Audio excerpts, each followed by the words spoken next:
This is TWiT.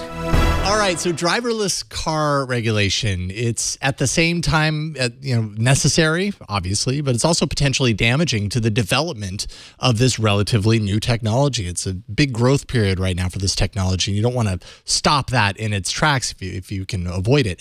It's necessary because lives are on the line. It's damaging because too much of the wrong kind of regulation too soon could considerably hamper the evolution of a technology that would ultimately save lives. We're kind of caught in the middle of the moment. And joining us to talk about this thing we call a rock and a hard place is Tim Lee from Ars Technica. Welcome, Tim. Hi, Jason. Thanks for having me on. Absolutely. It's great to get you here. So first, let's begin with the Uber accident that happened last month in Arizona. And in your article, very well-written article, everybody should check it out on Ars Technica, kind of uses that as like the pivotal starting point, kind of sets the stage. What is it about this particular scenario that demonstrates the challenge of where we stand with self-driving car regulation at the moment? Well, right now, so the main focus of self-driving car regulation is on the design of the physical car itself. So that accident involved a Volvo vehicle that met all the federal safety regulations. The problem, obviously, is that it had this self-driving software that was being tested, and it had a safety driver who was supposed to be watching the road, but instead was looking down at her lap, maybe looking at a cell phone or something. And there were lots of aspects of this testing program that were not just not covered at all by conventional regulations, which focus on things like the brakes or the airbags or the tires and that kind of thing. One of the interesting parts about the story is the fact that the competitors, Waymo in particular, were quick to come out and say, I don't think our technology would have had the same result. I think our technology would have seen the pedestrian. Now, that's okay. Of course, that's just company on company harping. But there's another important point out of that, which is if you have multiple technologies, competing technologies, and one of them would cause a death and the other one will not, how does that not lead to regulation? How does that not lead to this is the only one you can use if you want to be legally protected? Yeah, I mean, it's tricky, though, because the technology is changing so quickly. And I don't think any of these companies are claiming that their technology is quite finished. I mean, this seems like it should have been a fairly easy case. It was a 3 or 4 lane road. The woman was walking relatively slowly across the road. So I think any reasonable technology should have caught it. But you definitely wouldn't want to freeze it right now and say, okay, Waymo's technology is the best, so everybody's technology needs to be like Waymo's, because probably somebody will come up with, or maybe Waymo will come up with something better than what Waymo has right now. Talk a little bit about kind of the differences between the old school and the new school. Let's say the conventional vehicles that were, that were basically tested on private tracks because you aren't relying on a computer that needs to learn, all of these scenarios. Now we're in the new school where a lot of that instruction is happening in real world scenarios. So basically the public is the testing ground. How has this been missed in being addressed by federal officials? Yeah, so traditional safety regulation, as I was saying before, it focuses on something like the brakes, right, where there's a federal rule that says, the car has to stop within this many feet on this kind of pavement, et cetera. And so you can just build a private test track and you can do very precise measurement and say, okay, the car stopped in this many feet and that's within the federal requirement. It's not clear that it's possible to write a similar kind of regulation that says, here's a list of all the kinds of circumstances that a self-driving car has to navigate gracefully, because it's literally like every possible circumstance you want the car to be able to handle it well. And so it's just not possible to create a test track for that, because you'd have to create a test track that looks like the entire world. And so you can do a certain amount of testing on a test track, but at some point you say, okay, like I've tested all the scenarios I could think of, but now I have to go out and try the scenarios I haven't thought of. Like, in Arizona, you had a case in the middle of the night with a woman who was walking a bicycle. We don't know exactly what it was about that scenario that confused the Uber vehicle, but it's easy to imagine Uber setting up lots of tests in a private track and not thinking of having a woman pushing a bicycle at night being like one of the things on the list of things they test. And so there's just unavoidable. You're going to have to, if you ever want these technologies to be fully tested, you're going to have to do some of the testing in a public setting. Let's talk about that public setting, because this is actually a very interesting sub-story to the overall issue, and that is there's a semi-competition between states for the dollars that this kind of testing will bring in. California is notoriously difficult. There's a lot of reporting that has to take place. There's a lot of testing and a lot of proof that has to be submitted before you can run your autonomous fleet, versus Arizona. And Arizona I mean, for better or for the worse, they basically, as a state, said, you can come on in, and we've got so much land and road for you to test on that we think it'll be okay. It's actually probably not a surprise that this first accident happened in Arizona, because their reporting is nowhere near what you get in California. Are we going to get into the situation where states are going to be competing for these dollars, and they'll just say, look, do your best and try not to kill too many people, and as long as you bring jobs into our state, it's all good?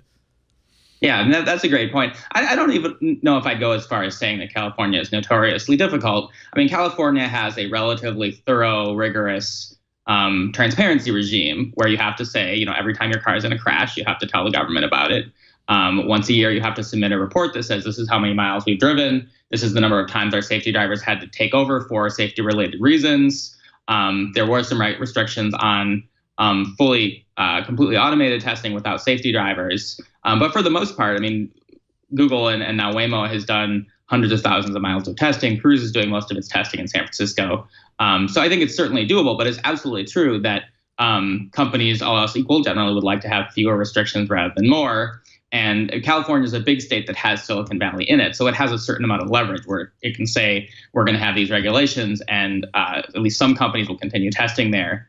But other states that want to attract people, there is, I think, a little bit of a race to the bottom where states try to have as few restrictions as possible. And Arizona kind of won that race because they, as far as I can tell, they just don't have any significant restrictions on testing and any significant transparency and reporting requirements.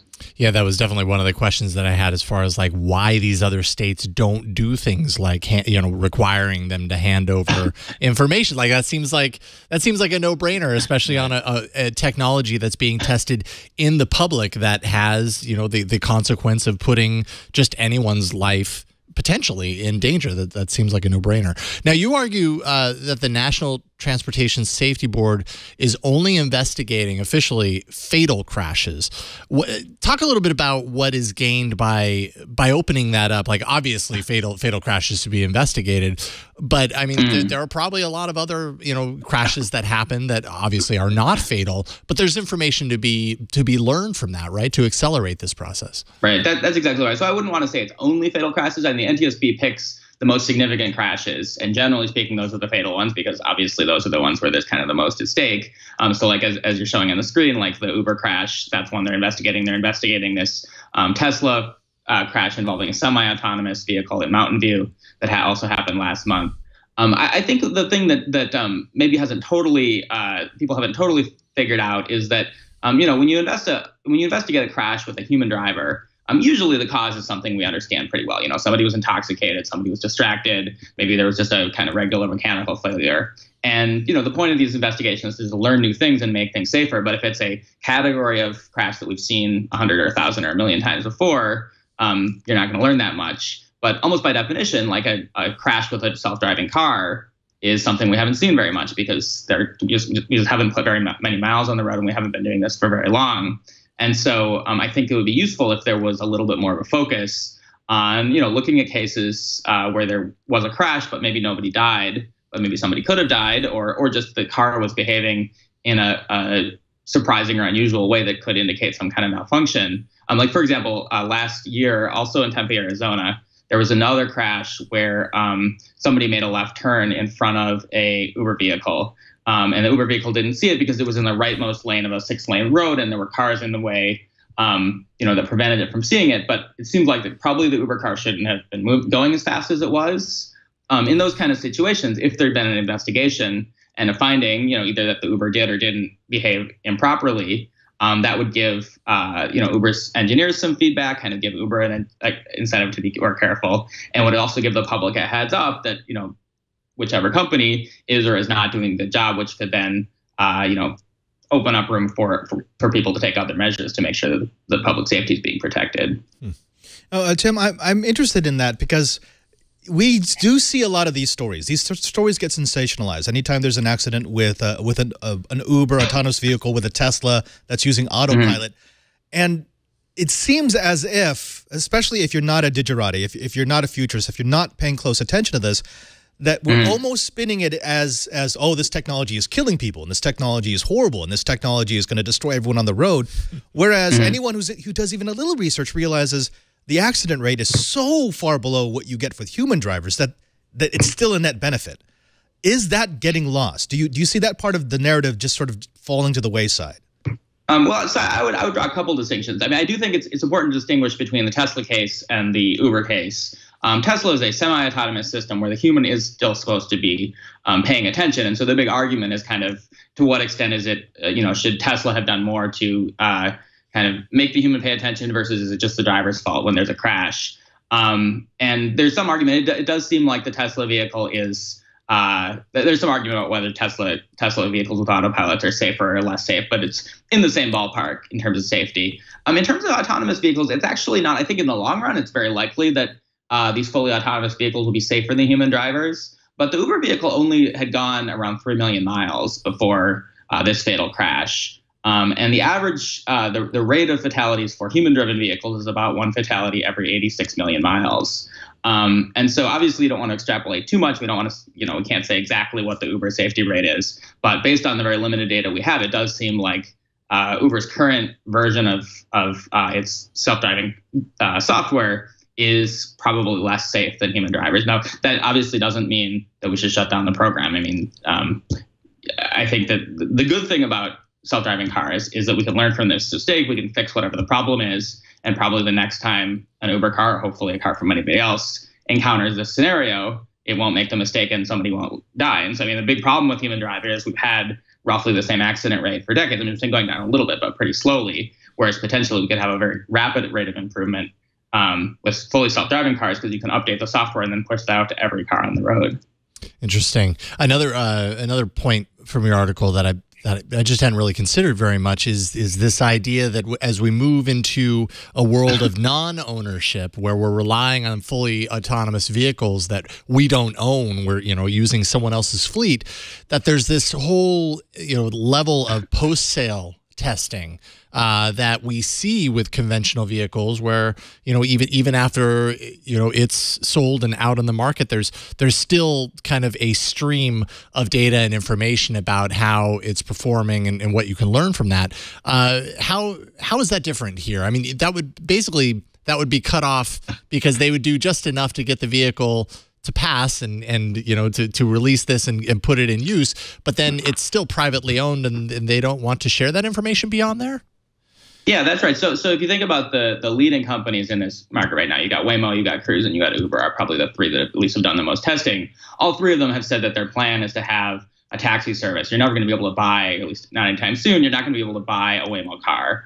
If you live in the Phoenix area, you'll be able to rent a Waymo car. And so then if you want to do any kind of testing on the car to see, is it safe? Is it good for the environment, et cetera? That's just not going to be an option. And so if you think about, like, there's been researchers who've looked into car hacking, for example, where they'll just buy a particular model of car and do forensic analysis to figure out are there like security vulnerabilities in this car.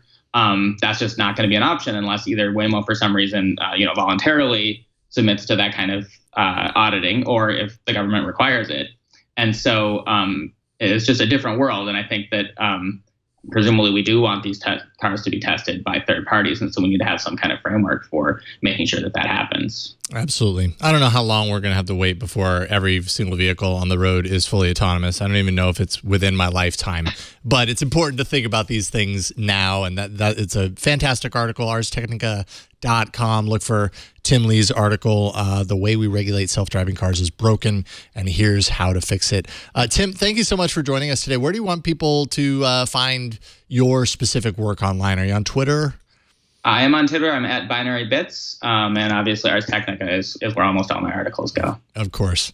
Right on, Tim. Thank you so much for joining us. We'll talk to you soon. All right, thank you. All right, have a good night. Every time I think of self-driving cars, I'm thinking United States is an interesting use case. It's a great place to test the technology, but then I've been going overseas a lot, and I couldn't even think of what a self-driving car would look like in Rome. I mean, the traffic patterns there are ridiculous. Nobody pays attention to the rules. We need self-driving bicycles. No, we just need the walkways, just the people mover walkways all through the city. Self-walking people. That's what we need. We've solved it. Yeah, We've solved it here on Tech News Weekly.